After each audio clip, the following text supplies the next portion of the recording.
Isang mas ligtas at mas maunlad na pamayanan ang inaasahan ng mga residente ng Picong, Lanao do Sur matapos opisyal na buksan ang bagong gusali ng kanilang municipal police station.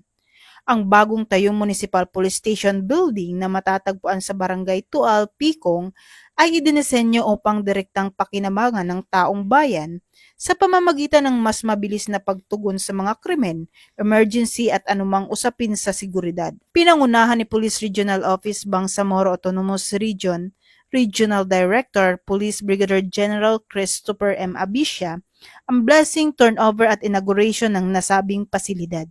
Ayon sa pamunuan ng Police Regional Office BAR, ang proyektong ito ay bahagi ng patuloy na pagsisikap ng Philippine National Police na gawing mas epesyente, maaasahan at makabago ang serbisyong pangkopulisan na inilalaan para sa bawat mamamayan.